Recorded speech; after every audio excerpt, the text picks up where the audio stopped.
In the spring of 1943, beneath the bustling streets of wartime London, a group of British intelligence officers gathered around an ordinary desk to execute one of the most audacious plans in military history. Their weapon was not a gun, not a bomb, not a fleet of aircraft. It was a dead, homeless man. What they were about to unleash would deceive Adolf Hitler himself, redirect entire German armies, and ultimately save thousands of Allied lives. This is the story of Operation Mincemeat, a deception so brilliant, so meticulously crafted, that it reads like fiction. Yet every word is true. Picture this. You're planning the largest amphibious invasion in history up to that point. Your target is obvious to everyone, including the enemy. Your soldiers are about to storm beaches that will be crawling with machine guns, artillery, and thousands of enemy troops waiting to cut them down. The only way to save your men is to convince your enemy that you're attacking somewhere else entirely. But how do you fool the most paranoid dictator in history? How do you make Hitler himself believe a lie so completely that he moves entire divisions to defend the wrong place? The answer lay in the brilliant mind of Ian Fleming, yes, the future creator of James Bond, and a small team of intelligence officers who understood something fundamental about human psychology. People believe what they discover for themselves far more than what they're told. So instead of trying to plant false information through spies or radio intercepts, they would let the Germans find their own intelligence. They would create a dead man who would tell the most convincing lie of World War II. But this wasn't just any deception. This was a masterpiece of human engineering that required them to build an entire fictional life, complete with love letters, bills, theater tickets, and even an overdraft at the bank. They had to think like novelists, like method actors, like forensic experts all at the same time. Because if the Germans discovered even one flaw in their creation, thousands of Allied soldiers would die on the beaches of Sicily. The stage was set in early 1943, as the desert sands of North Africa finally witnessed Allied victory. British and American forces had crushed Rommel's Afrika Korps, and suddenly the Mediterranean lay open before them like an invitation. Winston Churchill and Franklin Roosevelt, meeting at the Casablanca Conference in January, faced a critical decision. Where would they strike next at the soft underbelly of Europe? The answer was painfully obvious. Sicily. The island sat like a football at the toe of Italy, perfectly positioned for launching further operations into the heart of Axis territory. Its airfields would provide crucial bases for bombing runs. Its ports would supply future campaigns. Every military strategist in the world could see it coming from 1,000 miles away. And that was precisely the problem. German and Italian commanders weren't blind. They knew Sicily was the logical target, and they were already pouring reinforcements onto the island. Machine gun nests sprouted along the beaches like deadly flowers. Artillery positions crowned every hill. The approaches to the island bristled with coastal guns and naval mines. What should have been a stepping stone to victory threatened to become a slaughter pen for Allied forces. The mathematics of invasion were brutally simple. The defenders would know exactly when and where the Allies were coming. They would be dug in, supplied, and ready. The attackers would have to cross miles of open water, then charge up defended beaches under withering fire. Even with their superior numbers and equipment, the Allies faced the prospect of catastrophic casualties, unless they could somehow convince the Germans to look the other way. This was where the peculiar genius of British intelligence came into play. In September 1939, even before the war had truly begun, Admiral John Godfrey and his assistant Ian Fleming had written what they called the Trout Memo.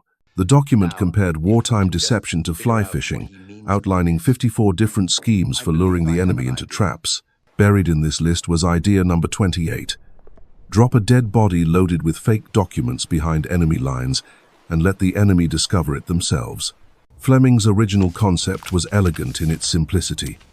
People are naturally suspicious of information that's obviously planted, but they trust intelligence they believe they've stolen. A captured courier, a downed aircraft, a body washed ashore. These scenarios felt authentic because they happened in war. The enemy would examine such discoveries with the keen attention of treasure hunters, never suspecting they were being fed exactly what their opponents wanted them to believe. For years, the idea remained just that, an idea gathering dust in intelligence files. But by early 1943, As the Sicily problem loomed larger, two brilliant officers dusted off Fleming's concept and began to transform it into reality. Lieutenant Commander Ewan Montagu of Naval Intelligence and Flight Lieutenant Charles Cholmondeley of the Royal Air Force became the unlikely masterminds of what would become the most successful military deception of the war. Montagu brought a unique perspective to the project. Coming from a prominent Jewish family, he harbored a deeply personal hatred for Hitler and everything the Nazi regime represented. Later, he would describe the particular satisfaction he felt in knowing that he had directly and specifically fooled that monster. But personal motivation alone wouldn't be enough. The operation would require meticulous planning, unprecedented attention to detail, and a corpse. Finding the right body proved far more challenging than anyone anticipated. They couldn't simply grab any corpse from a morgue. The body needed to be fresh enough to appear recently drowned, yet old enough that any forensic examination wouldn't reveal suspicious details. It needed to be the right age, the right build, and most crucially, it needed to belong to someone with no family or friends who might ask awkward questions. Sir Bernard Spilsbury, the leading pathologist of the day, joined their search for the perfect corpse. For weeks, they scoured morgues and hospitals across London, looking for their star performer. The requirement seemed impossible to meet. Then, in a warehouse near King's Cross Station, they found him. Glyndwr Michael had lived a life that nobody would remember. Born in the Welsh valleys, he drifted to London after losing both parents, surviving on the streets with no money, no friends, and no prospects. His final act was to consume rat poison, whether by accident or design, nobody would ever know. The phosphorus in the poison reacted with his stomach acids, producing a slow, agonizing death that left his body in exactly the condition the intelligence officers needed. Here was their leading man, a 34-year-old vagrant whose death would serve his country in ways his life never could. But Glyndwr Michael was about to be reborn as someone entirely different. Someone with a name, a rank, a personality, and most importantly, a briefcase full of secrets that would change the course of history. The transformation would be extraordinary. They weren't just creating a false identity, they were building a complete human being from scratch. Major William Martin of the Royal Marines would need a past, a present, and tragically, no future. He would need love letters from a fiancée, bills from his tailor, theatre tickets from his last night in London.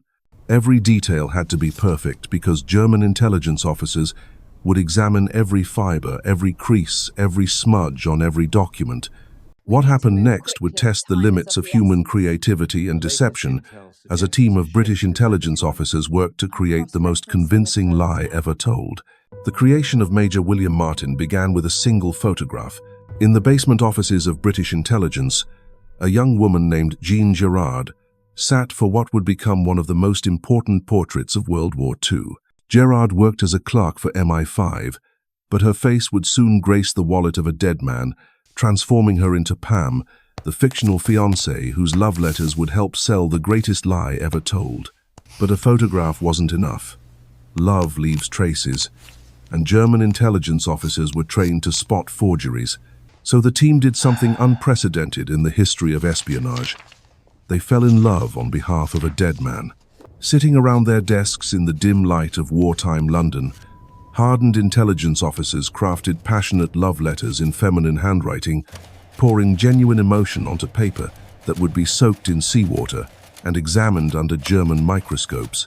The letters spoke of stolen moments, of promises made and dreams shared. They referenced inside jokes that only lovers would understand, mentioned mutual friends who existed only in the imagination of their creators. One letter playfully scolded Martin for his terrible habit of losing his keys, a detail so mundane, so perfectly human, that no forger would think to include it. Yet these were exactly the touches that would convince enemy agents they were reading genuine correspondence. Meanwhile, other team members became method actors in the theatre of deception. They wore Martin's uniform for weeks, ensuring it carried the natural wear patterns of a serving officer. They scuffed his shoes on London pavements, frayed his shirt cuffs with careful use, even created a convincing overdraft at his bank. Every aspect of Martin's existence had to feel lived in, authentic, real. The attention to detail bordered on obsession, They purchased expensive underwear and wore it themselves to give it that authentic used appearance. They aged his identity documents with careful exposure to light and moisture. They even created a father for Martin, complete with a stern letter about outstanding debts and family obligations. The fictional major wasn't just a name on a corpse. He was a fully realized human being with relationships, responsibilities, and flaws. But the crown jewel of their creation lay in the documents Martin would carry. These weren't just random military papers. They were carefully crafted intelligence designed to exploit Hitler's own paranoia and strategic thinking. The masterpiece was a personal letter from Lieutenant General Sir Archibald Nye to General Sir Harold Alexander, written in the casual tone of old friends discussing sensitive military matters. The letter's genius lay in its use of reverse psychology. Rather than simply claiming the Allies would attack Greece, Nye wrote that they stood a very good chance of making the Germans think they would go for Sicily, since it was an obvious objective about which the enemy must be nervous. This was deception within deception, a lie wrapped in truth that played directly into German assumptions about Allied strategic thinking. The second key document introduced Martin as an expert in amphibious warfare, being sent to study landing techniques for future operations. It referenced the recent disaster at Dieppe, lending credibility through acknowledged failure, and made subtle jokes about sardines that would plant the seed of Sardinia in German minds. Every word was chosen to feel authentic, while guiding enemy thinking toward exactly the wrong conclusions. With their fictional major complete and his documents prepared, the team faced their final challenge, delivering their creation to the enemy without arousing suspicion. They needed a location where German intelligence operated freely, where local officials might be sympathetic to Nazi interests, and where ocean currents would believably deliver a body from a crashed aircraft. The answer was Huelva, a Spanish port city on the Atlantic coast. Spain remained officially neutral in the war, but its military leaders harbored strong pro-German sympathies. More importantly, Huelva hosted both a German consulate and an Abwehr intelligence officer operating under diplomatic cover. The local currents were perfect for their purposes, strong enough to push a body ashore but gentle enough to preserve the documents it carried. On April 19th, 1943, the body of Glyndwr Michael, now transformed into Major William Martin, was loaded aboard HMS Seraph, a British submarine commanded by Lieutenant Bill Jewell. The corpse traveled in a specially designed steel canister, packed with dry ice to preserve it during the journey to Spanish waters. For 3 months, the homeless Welshman had waited in a London morgue. Now he was about to take the stage in the greatest performance of his life. The submarine slipped through the dark waters of the Bay of Biscay, carrying its unusual cargo toward destiny. Lieutenant Jewell and his crew knew they were participating in something extraordinary, though the full details remained classified. As they approached the Spanish coast, tension filled the submarine's cramped compartments. Everything depended on the next few hours. In the pre-dawn darkness of April 30th, HMS Seraph surfaced off the coast of Huelva. The crew carefully removed the canister containing Major Martin's body and prepared for the final act of their deception.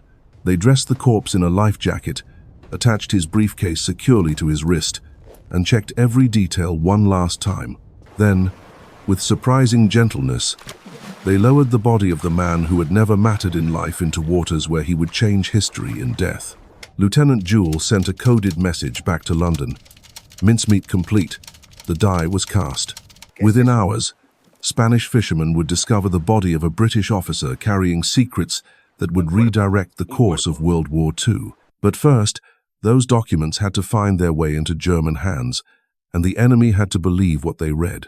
The morning sun rose over Huelva as local fishermen hauled in their nets, expecting nothing more than the day's catch. Instead, they found themselves players in a drama whose scope they could never imagine. The body floating in their nets wore the uniform of a British major, his briefcase still attached, his documents still sealed. Within hours, Spanish authorities would examine the mysterious corpse, and the greatest deception in military history would begin its final, crucial phase. The Spanish authorities who first examined Major Martin's waterlogged corpse had no idea they were handling dynamite.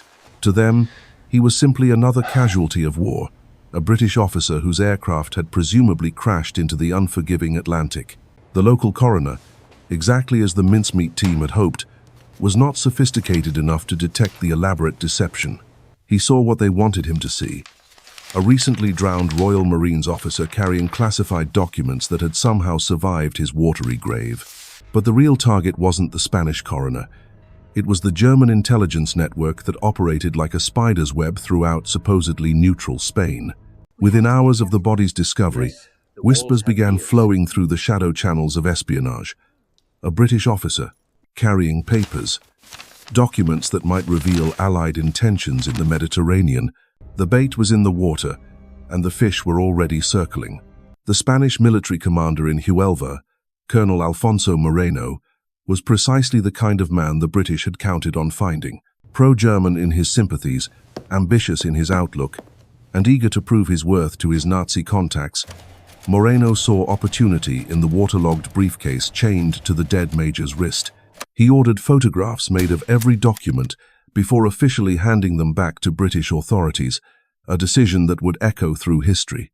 Those photographs traveled fast, from Huelva to Madrid. From Madrid to Berlin, the copies of Martin's documents raced through German intelligence channels like wildfire. Each handler who examined them saw exactly what the mincemeat team had intended. Authentic British military correspondence discussing invasion plans for Greece and Sardinia, with Sicily mentioned only as a diversionary target to fool German defenders. The documents reached the desk of Colonel Alexis Baron von Roenne, head of German military intelligence's Foreign Armies West Section. Von Roenne was no amateur. He'd built his reputation on careful analysis and healthy skepticism about enemy intelligence. But as he studied the Martin papers under the harsh light of his Berlin office, he saw no reason for suspicion. The documents felt real because they were real, in every way except the information they contained. The letters bore authentic letterheads, genuine signatures, and the kind of mundane personal details that forgers rarely bothered to include. Nye's casual mention of appointing a new commander for the Guards Brigade, his discussion of American service medals for British officers, these were the touches that convinced von Roenne he was reading stolen Allied secrets rather than planted deception. The psychological trap was perfect, and Germany's top intelligence analyst walked straight into it. Von Roenne's analysis traveled upward, through the Nazi command structure, gaining credibility with each endorsement. By early May, the Martin documents had reached the highest levels of German leadership. Admiral Karl Dönitz, commander of the German Navy, examined them personally. Field Marshal Wilhelm Keitel, chief of the Armed Forces High Command, added his assessment. Each senior officer who reviewed the intelligence reached the same conclusion. The Allies were planning to invade Greece and Sardinia, using Sicily as a feint. But the ultimate judge sat in his fortified compound outside Berlin, surrounded by maps and haunted by the growing pressure of fighting a war on multiple fronts. Adolf Hitler had built his empire on intuition as much as military force, and his paranoid mind was perfectly calibrated to believe the Martin deception. When the documents finally reached his desk, they confirmed his own strategic instincts about Allied intentions in the Mediterranean. Hitler's reaction exceeded even the most optimistic expectations of the mincemeat team. On May 14th, in a meeting with Admiral Dönitz that would be recorded in the German war diary, the Führer declared with absolute certainty that Sicily was not the next Allied landing. Greece and Sardinia must be reinforced immediately. The discovered Anglo-Saxon order, he proclaimed, confirmed his assumption that the planned attack would be directed mainly against Sardinia and the Peloponnese. The speed of Hitler's response was breathtaking. Within days, German divisions began moving across Europe like pieces on a vast chessboard. The elite 1st Panzer Division, battle-hardened veterans who could have made the difference in Sicily, rolled out of France toward Greece. 7 infantry divisions departed Italy for the Balkans. Aircraft squadrons repositioned to Sardinian airfields. Naval units shifted from Sicily to Greek waters. British codebreakers at Bletchley Park watched this massive redeployment with amazement and growing excitement. Through their interception of German communications, they could track the success of Operation Mincemeat in real time. Encrypted messages flew between German headquarters as commanders scrambled to redeploy forces, according to Hitler's new strategic vision. The phantom threat created by a dead homeless man was reshaping the entire German defensive posture in the Mediterranean. The psychological impact on German planning was even more profound than the physical troop movements. Hitler's conviction that Greece remained the primary target created a cascade of defensive preparations that stretched German resources to their breaking point. Coastal fortifications sprouted along Greek beaches. Supply lines extended across the Balkans to support forces that were defending against an invasion that would never come. Meanwhile, Sicily, the actual target of Allied invasion plans, found itself increasingly stripped of defenders. The German and Italian units that remained on the island watched nervously as their reinforcements departed for other theaters. Local commanders sent increasingly urgent requests for additional troops, only to be told that the real threat lay elsewhere. The mincemeat deception was working exactly as intended, but the true test still lay ahead. As June gave way to July, Allied invasion fleets began assembling in North African ports. Thousands of ships loaded with men, tanks, artillery, and supplies prepared for the largest amphibious operation yet attempted in the Mediterranean. The soldiers boarding those vessels had no idea that their chances of survival had been dramatically improved by the posthumous service of a man whose name they would never know. The irony was perfect. Glyndwr Michael, who had lived his entire life unnoticed and unmourned, was about to save thousands of lives through his death. The homeless vagrant from Wales had become, in the most literal sense possible, a war hero. His sacrifice would be measured not in the enemy soldiers he killed, but in the Allied soldiers who would live because German defenders were looking the other way. But Operation Mincemeat's greatest triumph still lay ahead. When the first Allied troops stormed ashore at Sicily, they would discover beaches far less defended than anyone had dared hope. The machine gun nests were there, the artillery positions remained, but the massive reinforcements that should have made the invasion a bloodbath were hundreds of miles away, guarding against phantom armies that existed only in Hitler's deceived imagination. The stage was set for vindication on a scale that even the mincemeat team had hardly dared imagine. Their elaborate deception was about to be tested in the crucible of actual combat, where success would be measured in lives saved and strategic objectives achieved. The greatest lie ever told was about to collide with the brutal reality of war. The morning of July 9th, 1943, dawned clear over the Mediterranean as the largest invasion fleet in history began its approach to Sicily. Aboard hundreds of ships, Allied soldiers checked their equipment one final time, many writing what they believed might be their last letters home. They had trained for months, studying maps of beaches they expected to be crawling with German machine guns and Italian artillery. What they didn't know was that a dead man had already fought their first battle for them. Operation Husky, as the Sicily invasion was codenamed, represented everything the Allies had learned about amphibious warfare since the disasters of Gallipoli and Dieppe. Montgomery's 8th Army would strike the southeastern coast while Patton's 7th Army hit the south. The plan was sound, the forces were ready, but everyone from Churchill to the lowliest private knew that success would come at a terrible price. Or so they thought. As the first landing craft hit the beaches near Syracuse and Gela, something extraordinary happened. The murderous crossfire that Allied planners had anticipated simply wasn't there. German resistance was fierce but scattered, lacking the concentrated firepower that should have turned the surf red with blood. Italian coastal divisions fought bravely, but found themselves outnumbered and outgunned.